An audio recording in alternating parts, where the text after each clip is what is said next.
Welcome, everybody. Welcome. Thanks for being here. Yeah, I'm going to kick it off. I'm going to introduce myself. My name is Caroline Rensel, and I'm the Constituent Relations Officer in the School of Drama. So I get to do fun things like this question and answer session. And I'm going to have our panelists, actually first, I'm going to have my fellow staff member, Holly Arsenault, introduce herself, and then we'll have Libby and Annie do short intros of themselves while I admit folks. Hi, I'm sending emails to the ticket office right now. It's all happening. Good evening. My name is Holly Arsenault. I'm the Director of Engagement in the School of Drama. I'm also an alum of the BA program. I graduated in 2001. So yeah, thanks everybody for being here tonight and gathering with us as we can in these times. It really, yeah, it's wonderful to have you here, and I'm very excited for the conversation that we're about to hear, because these two artists are really charting like new territory, and that's an exciting thing. So, thank you.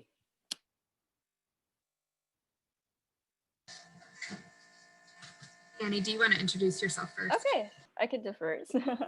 My name is Annie Bang. I'm from Korea. I studied art for the undergraduate and in UW, and in senior year, I was taking drama design class and I fell in love with it. So I ended up coming to the graduate school here in UW. So now I'm a second year set designer in an MFA drama design program.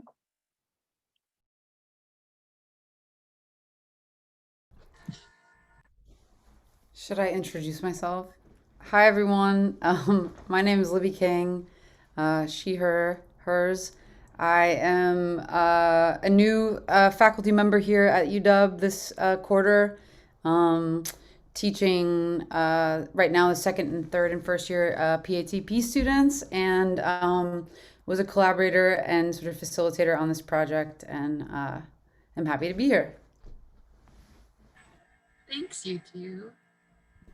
I'm going to kick us off with some very basic questions. And my first question is for Libby, which is, can you talk to us about what devising is for those who may not be familiar? Great question. I thought I might have to answer that.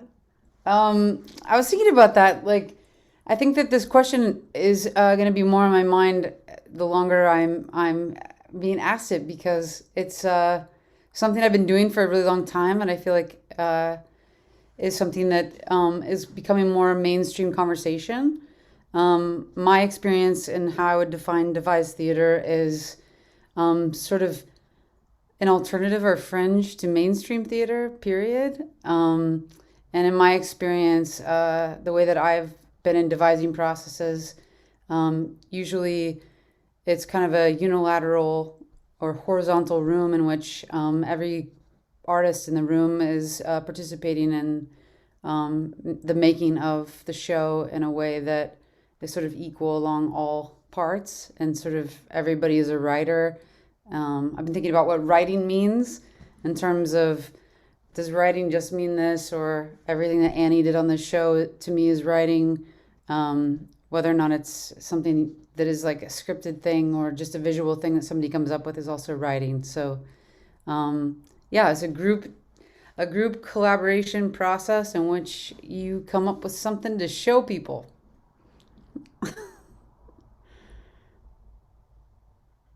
What do you think it is now, Annie, that you've been through this process? Yeah, it was my first time participating in a device show, and it was amazing how we created very original work from nothing to this. So yes, it was very interesting. Even though I was titled as a scenographer, designing is not just the only one thing I do here, or other actors like acting is not just only one thing they do, but we collaborate all each other together to build the story and everything, the word, the play. So it was very exciting experience. So Annie, you are a scenic designer in our program. However, your role on this production was quite a bit broader than how we might think about traditional scenic design in the theater. So can you talk a little bit about that, about what it was like to try to get your arms around all the forms of design, and also what does a design process look like when you don't have any of the tools available to you that you normally expect to have, like a theater? Okay, so for this project, I was a scenographer, which means I'm not designing one specific area, but I'm designing the whole world of this play. So including lighting, costumes, scenery, and everything. It was quite unusual that I don't begin with the script, but instead of that, we share the conversation a lot in the rehearsal room, and I talked to Libby and other cast member to understand and help them to develop more details in their characters and stories. And by having a conversation, I get to learn a lot about this word, and then that's where I began. And based on that, I do the researches and then to help out to visualize everyone's idea and creativity. I'm curious, specifically maybe for you, Libby, how devising in a virtual world has been different than previous projects for you. It was really challenging. It was very different. I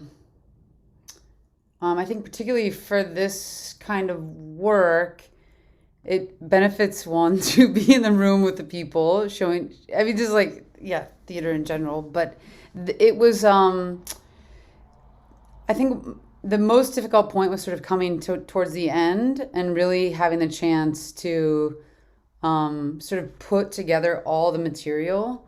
Um, that's a really great moment to just have everybody in the space sort of really vibing and feeling off each other in terms of how you're choosing to really piece together the story for a first presentation.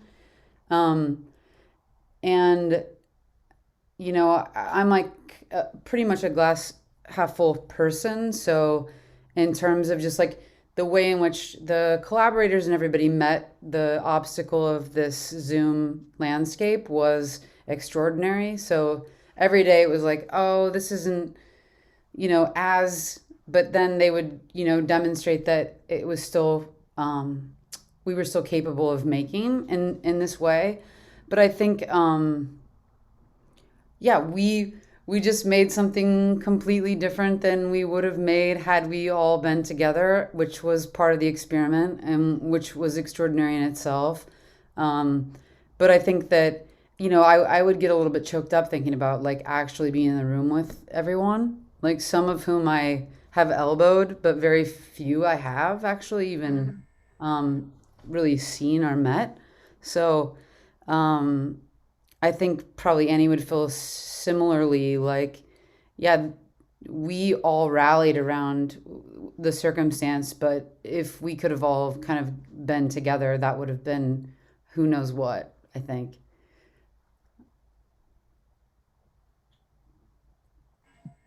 That's great. Thanks, Libby. Yeah. I'm going to go ahead and we had our first question pop up in the chat. So I'm going to go ahead and start taking audience, our Zoom room questions. Feel free to pop questions in the chat, or if you feel comfortable, you're welcome to turn your camera and your mic on and ask a question. From Jacqueline, did you have the actors use their own recording devices like their phones? And I'd love to hear more about the special effects in the show. Annie, you have to talk about the special effects. Okay, so actually, the School of Drama provided the one iPad for each actor. So we had that devices, and also actors use their own computers and other devices at home. That way, for example, like one of the cast had one camera set up in the bathroom and the other camera set up in her own room. So we had that kind of advantage to to have additional devices like that. And the special effects, yeah, we tried a different thing. We tried the virtual background. That was the easiest to access. We all know how to use it. And the other one was the snap camera. So I was looking into the special effect that other people used, and then that was one of the options that popped up. So this snap camera allows us to use the Snapchat filter onto the zoom. So that way, especially like if you have already watched the show, like a ghost for the ghost character, that kind of effect was coming from the Snapchat. And we also use the streaming program. I personally tried the OBS, and it was allows like us to overlay the images on the top of the Zoom screen. Uh, for our show, we use the vMix that also allows us to use the better transition of each scene. And yeah, We started the conversation really early in rehearsal. Everyone began. I assigned like different things for people to view, other Zoom projects, Zoom readings, um, and we just began a conversation really early about things we felt like were effective and things we hated. And so that was part of the dialogue from the very beginning. And then I think also we tried to dedicate time every week to particularly just like we spent one night a week just looking at actors' spaces and like lighting possibilities in their spaces. It varied all across the board. To one of our actors had a device that was attached to his phone in which he could operate lights that turned from blue to red and was crazy. And so we kind of like just opened up like that sort of window in terms of what was available, and also like figuring out where we wanted to orient actors in their homes, also being very aware that we were in each other's homes, and to say like you do not need to show me your bathroom if you're uncomfortable with that. And then what was super cool, and I think that that night was really particularly just kind of illuminating in terms of what was possible, is like we were like putting cameras in people's fridges and microwaves and lights that were like really beautiful in certain people's homes. And then also we dedicated an evening just to kind of playing with what was possible. And that's kind of when Annie brought in the snap camera. And I would say I'm glad we brought it in as late as we did, because it became the Wild West. Like I would show up to rehearsal and I wouldn't be able to recognize anybody because like vegetables and dancing babies, and I mean the things they can do now. I'm sorry to any professors that are here and have these people in class, because it's really terrifying. I had to actually say like, okay, snap cameras off, children. But it's cool. And also, not everyone had the capabilities. Some people had older devices that couldn't do it, and certainly I still have not downloaded it. I'm a little bit terrified, but yeah. And I don't know what I mean. We played around with Annie. That whole thing we did the day that we were using vMix, but we're layering different things on top of people's videos to see how we could play with layers. And also, and I know I'm rambling now a little bit, but there was sort of an interest all along to sort of lean into the aesthetic of the Zoom and not to overuse like the tricks, and also to try to play with some of them as well. We could have gone, I think, a lot further with it, and had we had more time. So one of the questions in the chat is how, over what period of time did it all come together? We started at the end of August, before the fall quarter began, and we were very mindful of people's time. And so instead of a normal rehearsal schedule, we were rehearsing about 2 hours every night, which felt like what was manageable and kind.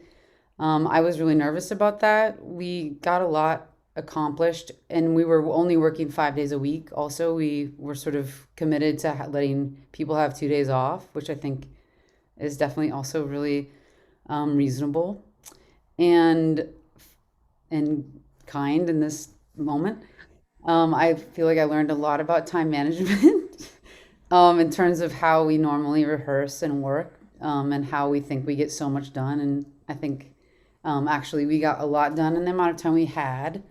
But so yeah, over that period of time from like the late August until now, we generated a lot of material, and probably, and Annie could probably talk a little bit more about how stressful it was not to have a script.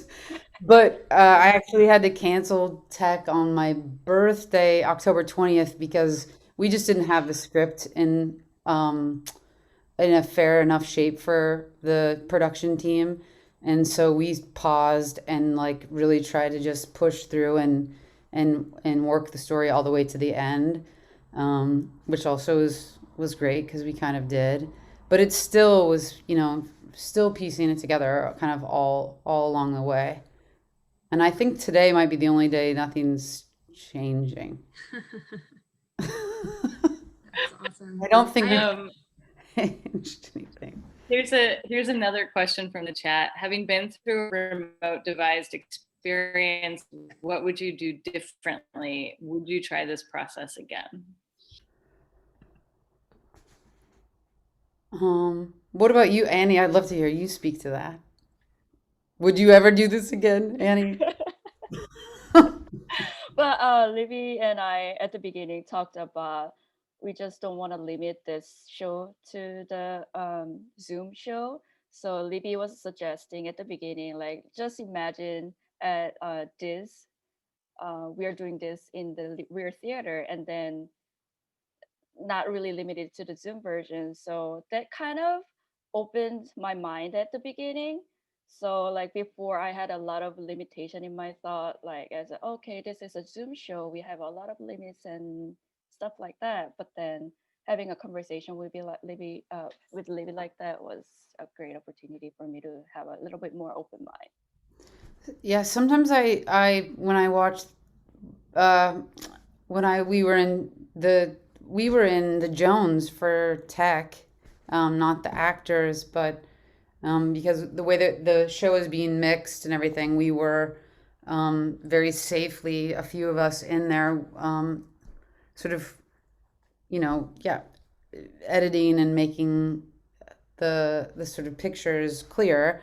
And it was truly very confusing because you go to a theater for tech and you have, just in your body, you have a whole different, something that you have done so many times. And it just was always like, when did the actors get here or whatever. But the last time I was there on opening, I watched it there on opening night. I was just like, I was actually visualizing the actors in front of the screen at some point. And like, I think that, yeah, that was something that we talked about from the very beginning about just the question of what is live performance, and really wanting to make a piece that could live and exist in a theater, and sort of have that as just like in the back of our minds. If a vaccine was available tomorrow, like could we just do it in the theater? And I really think we could. I think that's all I have to say about that. But like, Well, we have a question from Kristen Cosmos, I think, that actually is kind of builds nicely on what you were just saying, which is there anything from the experience that you might carry forward, even when making in the room together is possible again? That's such a great question. Definitely. I think the time management is something that I'll carry through, just in terms of thinking you need like an 8-hour rehearsal to do things. Oh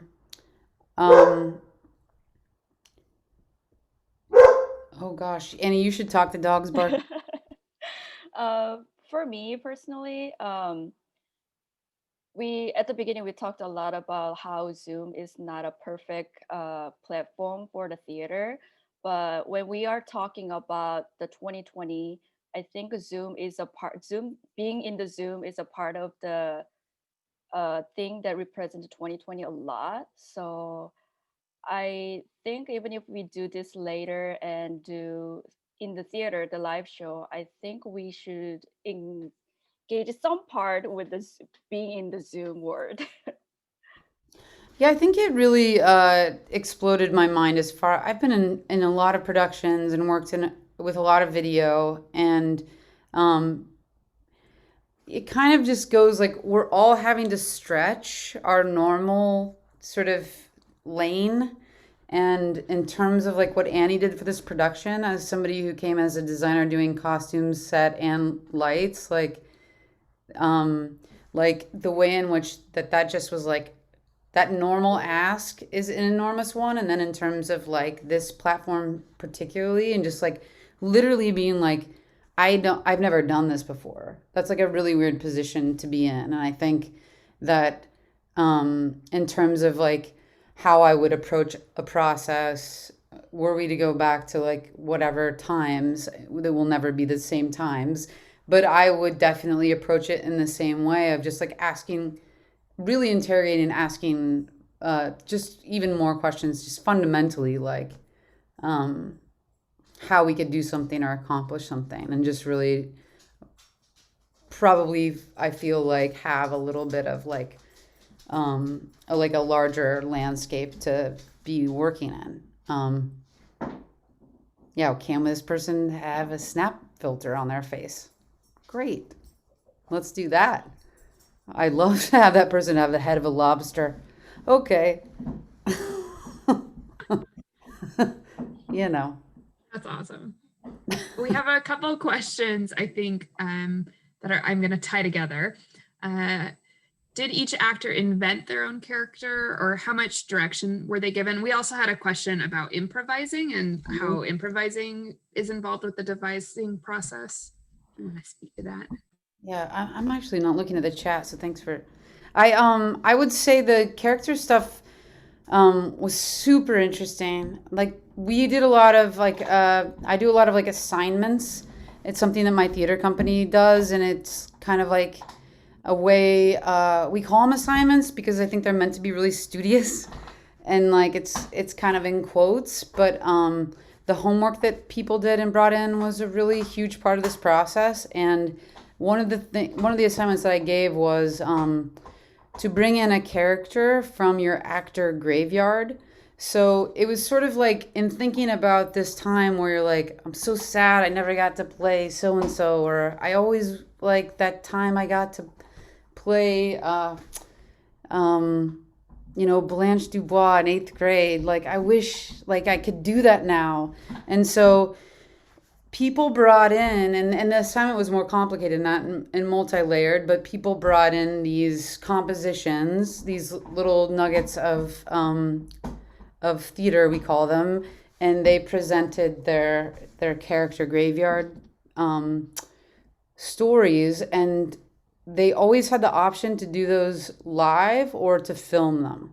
And it really was often like very 50-50. And a lot of the filmed material in the show came straight from assignments that were given that people brought in, like fully thought through, curated sound design, costume, like incredible work that was just brought in for homework, or things that were captured and happened live that people did that some is just like lost. But we always had, and this is something that over the years of devising that is sort of a necessity, is that somebody's always transcribing. So you kind of like make somebody the scribe. So if something's happening live or being improv, somebody's trying to capture it. So in case you want to use it later. So the character work in this show, I have been so inspired by, and I think part of that came from that assignment. And people morphed and transformed, and we figured things out in different ways. But ultimately, and I think this happened, And I think it's a testament to the artists. Like, I've watched people struggle to find a character over the course of a year of a workshop or 2 years. And I really think that of the 11 performers in the show, people have like a solid character with a backstory and a story that they could go and keep working on their own projects, which is something that I've also encouraged and said in terms of devising, that sometimes I've been in workshops where the workshop or show itself got killed, but somebody went on and like created a 2-person, 1-person show out of like having just found something. So yeah, the characters in this show, which I wish there could be more of, are really, really complicated and really interesting.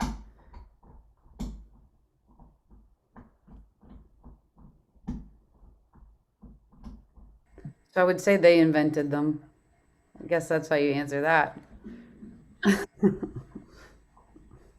I love how this question is phrased because it's not one you necessarily have to answer. But Audrey asks, anything else to say about the tree and the concrete at the end?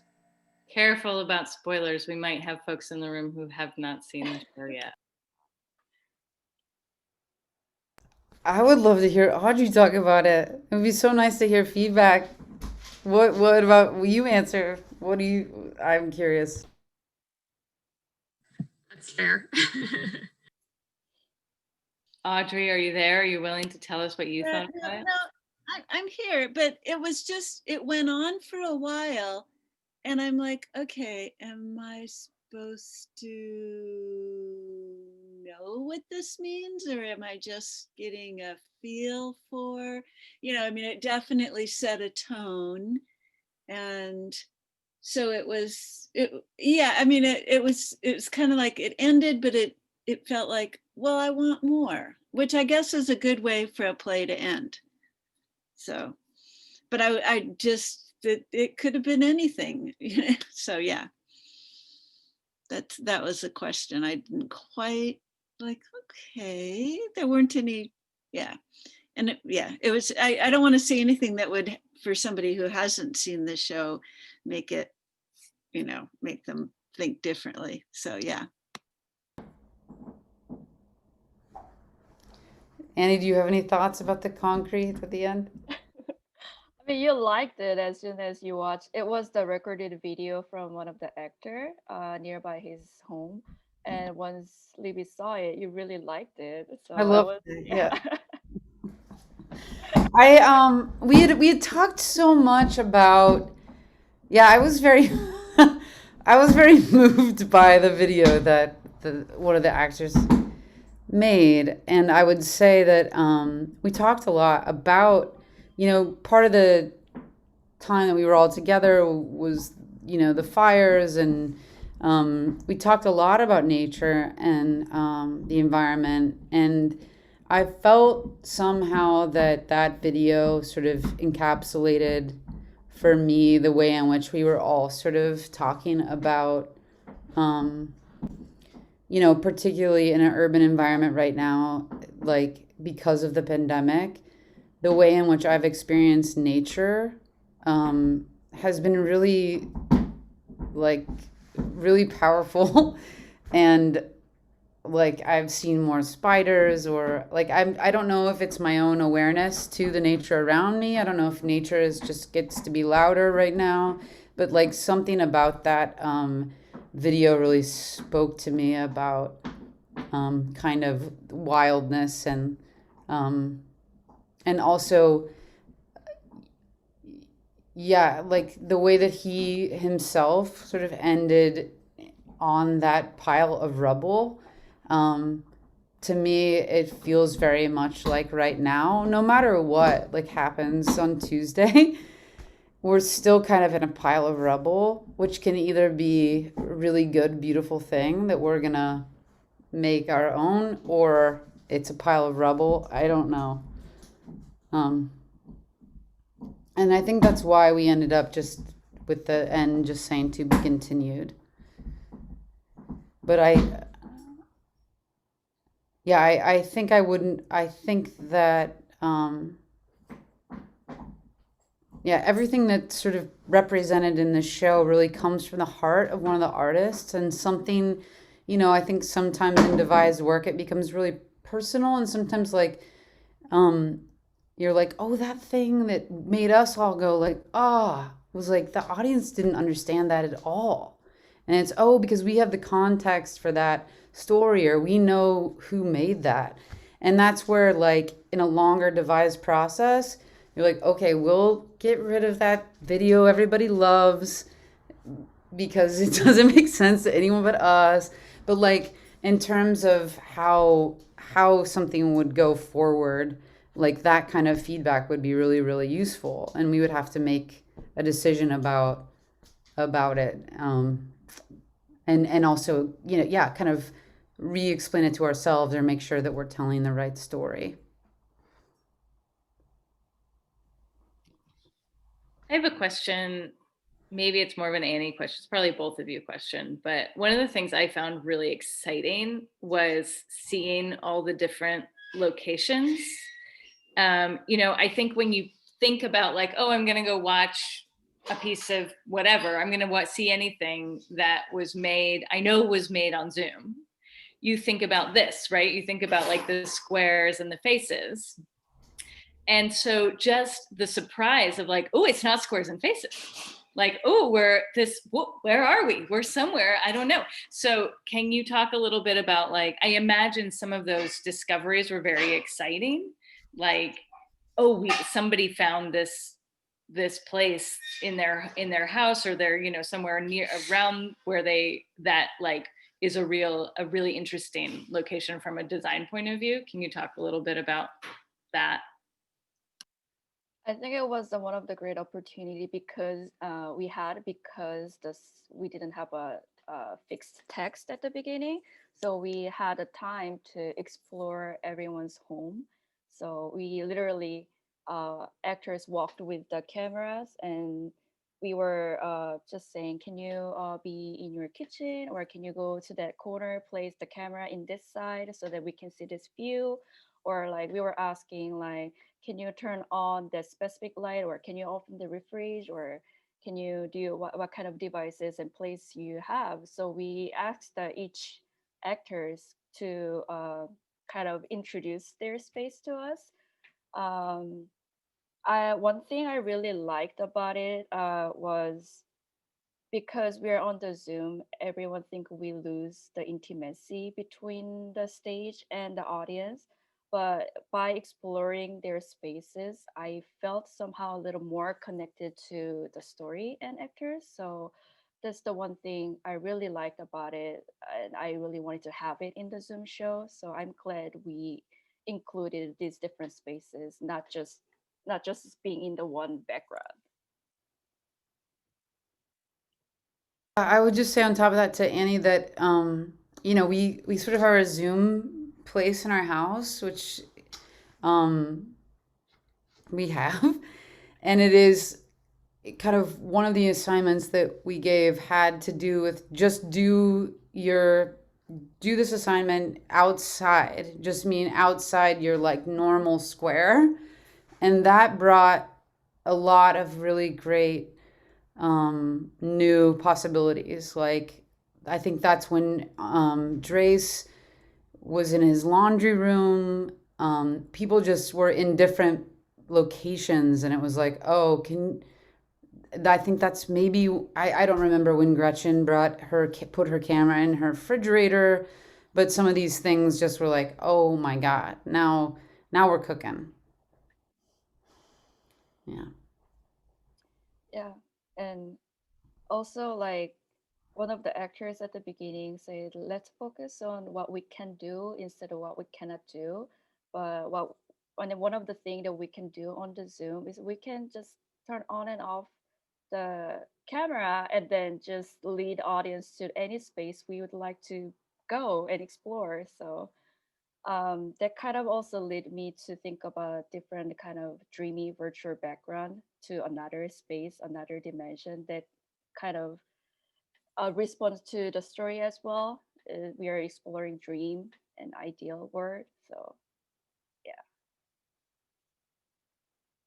We probably have time for like one, maybe two more questions. There is another one in the chat. Can you say more about how the text came about, process for generating, choosing, etc.?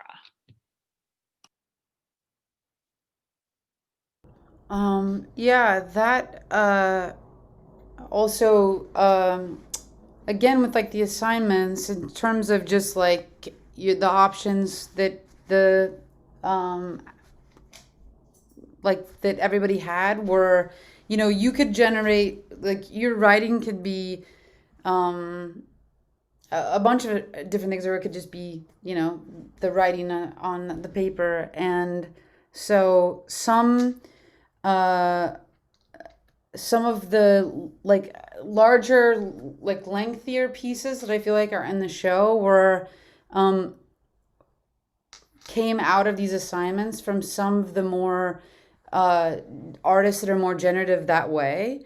um and almost like not touched at all, which I think is a little bit not normal in my creation process. Probably they would be later, maybe we would edit them, but it was like there were things that were really just kind of plopped into the show from different assignments. One of which was one of the first assignments that a lot of great material came out of was I gave the prompt was write about something that died during the pandemic and something that was born. And I was very specific that, like, died could be that you used to go to the movies every week, or died could be something more literal, and born could be, a baby, or born could be I now bake sourdough bread.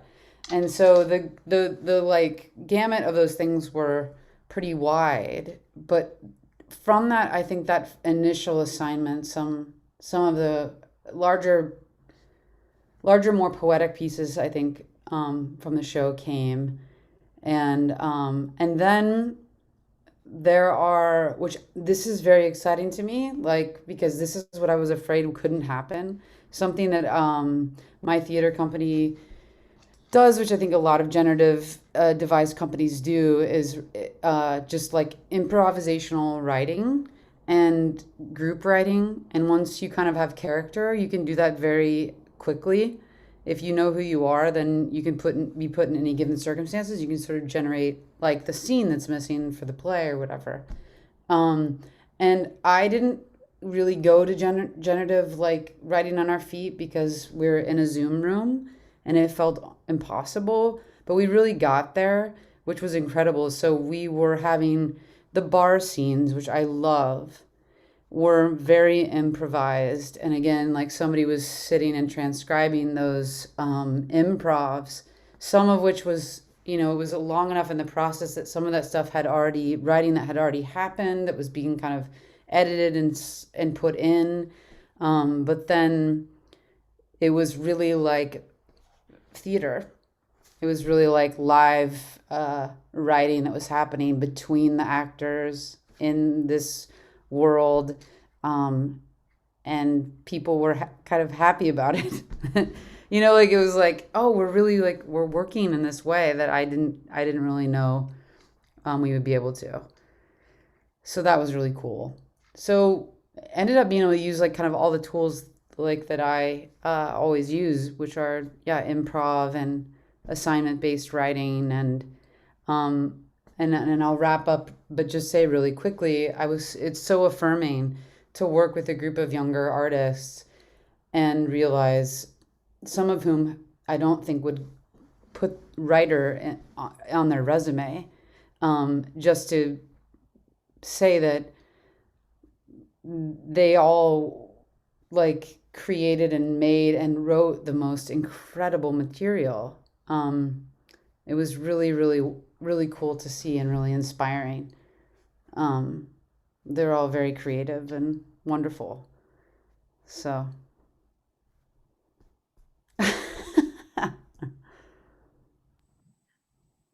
Unless anybody else has another question, I maybe have a good wrap up question for both of you, which is sort of what's next after a break. I'm just curious, Annie, if you know what's next for you at UW or externally, and same for you, Libby.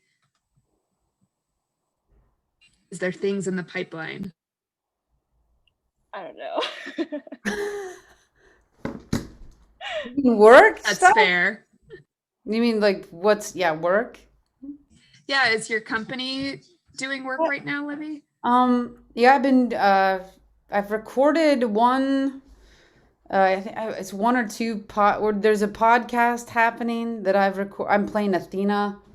I just did a Zoom reading for the play that I was participating in when COVID happened, and we were going into tech, and it ended, and they just put out a fundraising Zoom. My theater company, if people want to check out, the teamplays.org. We have a lot going on. It's all in development, but there's a lot of really exciting stuff that is happening, and with my theater company. So, kind of.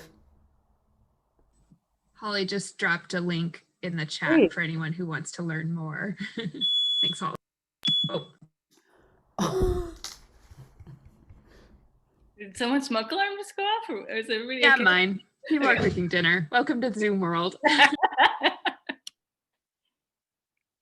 I was sure it was mine. It happens like every other night. Okay, well, I think we'll leave it there. I know there's some actors in the room who need to go, do a show, and some audience members who need to go watch a show. Thank you so much, everybody, for joining us. This was a wonderful conversation. Thank you, Libby and Annie, for your work and your generosity with sharing your time and your process with us. There you go. Thanks, That's a everyone. wrap. Thank Thanks. you. Bye.